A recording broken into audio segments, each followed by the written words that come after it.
That's where I got very concerned, because I'm now at a special 3. I need the special 2 to land my Wither.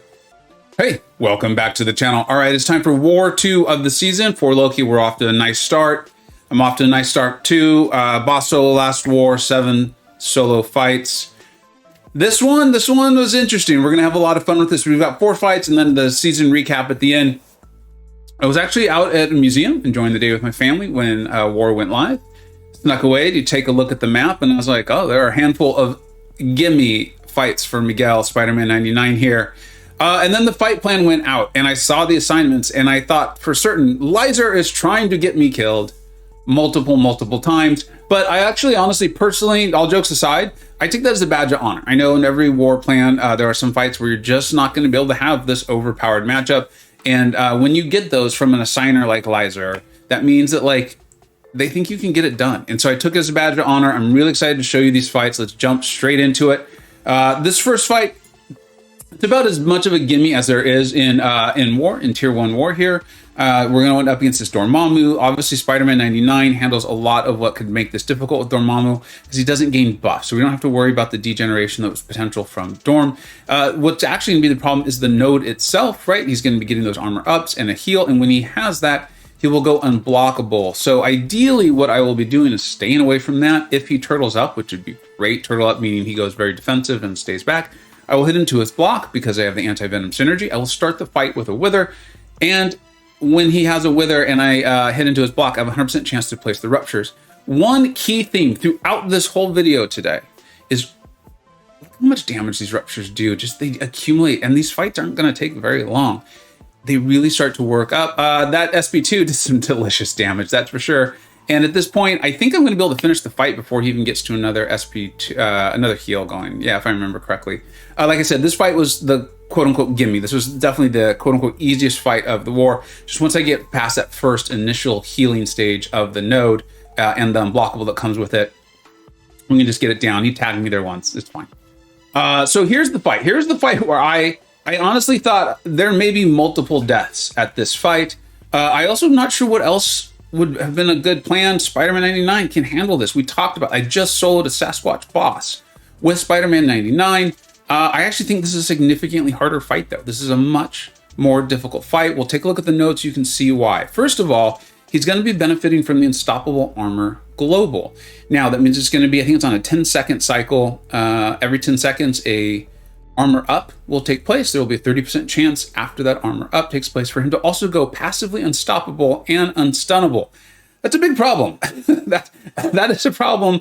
And there's an additional problem I'll show it to you in the fight that I did not foresee coming, and I had to make some big adjustments in that. So we're going to continue on. This is Window of Opportunity Stun.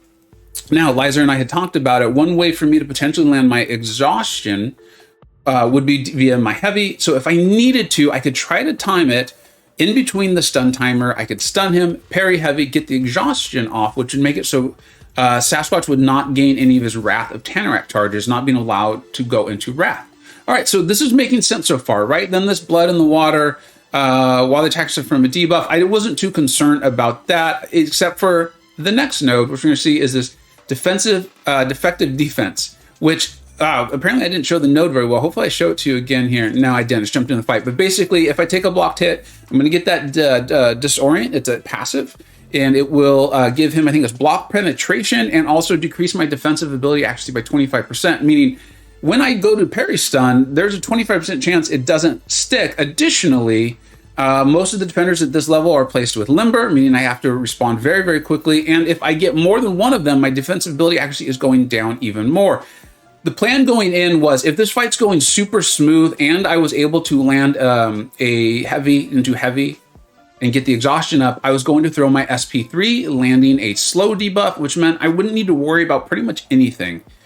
Let's go ahead and see how this works out. If you saw my last war video though, you know I talked a lot about punishing Sasquatch's heavy with your own and how the spacing was really tricky for me. I was trying to figure out the spacing on it, and you saw right there, not so good. I wasn't that worried about it though, because Spider-Man 99 actually has an increased power rate by 25% when he has a Wither on him. Plus, he gets these resistances that really didn't do that much damage. I don't ideally want to have it happen again. I threw my special 2 and I saw how much damage it did.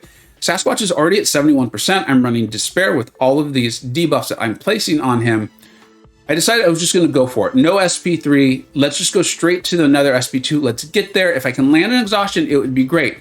Now, here's the other problem. Remember how I talked about being happy, willing to land a parry stun and then land my heavy with that point if I could just wait until he goes, the stun timer goes down? I then realized the timer from the Window of Opportunity stun plus the timer from the Unstoppable Armor Global, they combine into one timer. And it's just got a nice little number 2 under there, meaning at this point, I'm, 1, very concerned. 2, I'm not going to worry about it. I'm going to play him completely stun immune and just try to get his health bar down before mine. I'm winning the fight at this point. Let's see how this goes. He goes unstoppable. I back out just in time. That's kind of what made me realize the timers had merged into 1. But if I can hit into his block enough, I can get my Ruptures going. Look, it's doing damage. He's gone from 71 to 65. When he's in the corner, I can punish his heavy. That was a nice little tactic Lizer taught me. I hit his block twice and immediately went into the heavy position. It caused him to throw the heavy. Thank you, Lizer. And we were able to land our heavy. Now, at this point, I should have just been happy. He's only got 4 Wrath of Tanorak. No big deal. Hit into his block enough. Maybe land a couple hits. But I was a little too concerned. You're going to see me make another big mistake. Look at how much damage we've got. We've got 19 Ruptures. This fight is going fine. I don't need to force something, and I do right here. Let's watch this happen. So I tried to punish, and he just comes up short.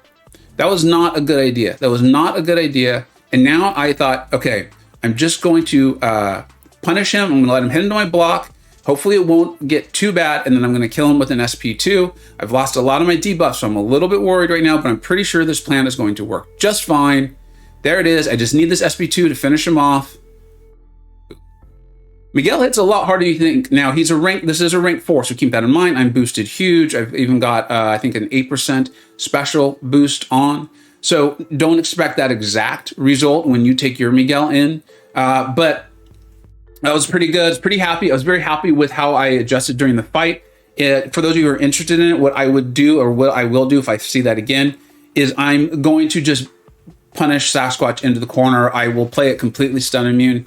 I will punish him into the corner. I will hit his blocks if he goes passive. And then I will use my heavy to counter his heavy. If he's back against the wall like he was, you saw that my heavy will land. And I think the fight will just go very, very fine. Should go pretty smooth. You can see you can make a mistake or two. Miguel's actually somehow tanky enough. I think it's with the resistances he gets. It shouldn't be a problem. Now, we're going to talk through this fight again. I know it's a lot of talking, but I want you to really understand what's going on in these interactions. This was the other fight where I was like, I'm probably going to die twice. I'm used to fighting Penny Parker with one of my Venoms, Venom Pool, or if you've been following my channel, you know Terrax is another quality option. One of the things they all have in common is they cannot be power burned, at least by a tech champion, all right? So they can't be power burned by her, let's put it that way. Now, I'm intentionally showing you this because I brought along White Magneto. I was going to use the pre-fight, and it's all on stun debuffs. So you can see that really clearly. It's circled there. She will chance to consume 4 charges, purifying any stun debuffs. I believe it was Slaymon and DLL who first discovered. You can use your White Magneto pre-fight. She's not going to be able to auto-block you with it because it's a passive stun, and she'll use up her Spider Sense charges. If she doesn't have Spider Sense charges and she doesn't have any of her Sync Shield charges, one or the other, she needs both of them present to power burn you. So that was my initial plan. Now, I still went ahead and did my duels though, just to make sure I had the spacing down and it all made a lot of sense. And something really terrible happened. I noticed that because I duel with a 3-star Spider-Man 99 against my 6-star rank 3 Penny Parker, I noticed that at some point, if the fight went on long enough, I was getting a power burn debuff, and it was absolutely destroying me. We couldn't figure out why, because we're just not used to dealing with it. I talked to Lizer about it. She talked to Crotty Mike, and Lizer got back to me. She's like, okay, here it is. It's the special one. With 11 plus Spider Sense charges on activation, Penny will still inflict this power buff on you. I wasn't even getting hit by the special one, but this power buff, debuff, power burn debuff was landing on me, absolutely destroying me. I was pretty sure a rank 4 Miguel would survive it, but I didn't want to risk it. What if this happens twice? Who knows, right? Things go wrong. I'm not pairing very well in the game at all right now, especially against extra large champions. And so an alternative way to attack Penny came up. I originally planned to just hit into her block a lot. It's going to stack my Ruptures. It's going to get her shield down, and then I'll be able to hit her. No problem. We're fighting the Kinetic Transference. The Wither will handle that for us. it's going to go really smooth. Once I understood the matchup, I was like, Lizer, you're a genius. But then this got us kind of concerned. This got us pretty concerned. And there was a new tactic that was thought of where I was just going to parry heavy, because that was going to stack my exhaustions. All the parries, she would start losing power. She would never even get to a bar of power. If she doesn't get to bar of power, she doesn't get to her special one. She might get some spider sense charges, but I'm going to be hitting into her. It's just going to be a delightful, delicious thing, and it'll all work out. Now, if you've been following my war videos though for a while, you know that Miguel is such a powerful weapon, but one of the problems I'm struggling with is that he almost has so much in his kit that I'm often trying to do a lot of them. And that's not working out well. At some point in the fight, I get hit or I make a mistake and I'm like, okay, I'm just going to keep it simple and punish. And you're going to see that happen right here. So I kind of went in and I had two different game plans going and they both would have worked. They both would have worked great. Here's something else I want to point out to you. You're going to see me punish her heavy and her SP. I think it's her heavy and her SP1 with my heavy. There actually should be a chance for auto block. It never, ever happens in any of my duels or anything like that. I think it might be a bug, but it is what it is. So this was the other part of the node to keep in mind, is that when I get to my SP2, she will go indestructible. Now right here, I'm worried about throwing my special though. I probably could have thrown it right away with the passive stun up, but I was concerned because she has sync shield charges. That's that 70 passive kind of pinkish color and 3 of the spider sense charges. But in general, this fight's going exceptionally well. Watch, when she hits my block, she should lose power. Let's see what happens. Hopefully one of these happens. Or do I lose my wither first? And I lost my wither. That's where I got very concerned because I'm now at a special 3. I need the special 2 to land my wither. You see what happened? I hit her with the heavy and the passive sun's still up, so she can't auto block me. I can't get power burned, but she's now building those spider sense charges. There's the auto block. That's what I was talking to you about. I believe that's a bug. I punished her heavy there with my heavy. I believe that's a bug. I believe there should have been a power burn at that point, but I think she's bugged right now. So go ahead and fight her this way. It should work out well for you. But if you see that get fixed in the patch notes, keep that in mind. It won't always work. But I noticed it worked, and so that was my game plan. I'm just going to try to get her down that way. I definitely do not want her to throw a special 2. I cannot take too many blocked hits right now because I don't have a wither up. So I need her to throw her special 1, and then I will continue to try to punish. Let's go ahead and punish this. Yeah, there we go. So I'm really happy with how I adjusted once the fight went sideways. But again, if I was to take this fight, I honestly think because I'm having so much trouble landing parries, she's an extra large defender, and I feel like parries are more difficult right now with extra large defenders and attackers. I'd probably utilize the white Magneto a little bit more. Make sure I keep that wither up. Make sure I keep the wither up so I don't have to worry about the node. And Miguel can actually handle this. You can actually handle it, but a lot of it is how to fight Peni. I also believe DLL will be putting out a how to fight Peni type of video. I think it's really going to be cool. I'm very much looking forward to it. So keep an eye out of that. If you're like, who the heck is DLL? It's Daddy Longlegs. His channel is linked in the description under the ranking review team. He's one of the guys that really knows what they're doing, that helps me out with that and provides their insights and knowledge. Now, you've seen me take a version of this fight. This is improved power gain, enhanced special 2. I do know how to avoid or evade Sorcerer's special 2, so I'm really not worried about it. The only thing here is it just took us a while to clear the map. I think, you know, some people were on dates, and I know I had a lot of family stuff going on. So it was pretty late at night. So I just boosted huge. I knew that, like, I'm just going to hit into her block. I know her animations well. If I parry stun her, I'm going to land my heavy with his exhaustion. It's going to help me with her passive power gain more and more and more. And then I will use Dex to refresh my debuffs. So that works out well for me. And also it will help bait specials, which she was happy to throw. Just dex those, which again is just pausing. So just dexing, which pauses my debuffs, and this fight's going beautifully. You can see how it's going to go. I don't think this SP2 ends it, but it does fine. And then remember, with the wither up, I've got an increased 25% power rate. So I'm going to be able to get to my special 2 pretty quickly. I don't even remember if I throw another special 2 or, yeah, the Ruptures. That's what I'm talking about. Remember we said early on, the damage from the Ruptures, it does a significant amount.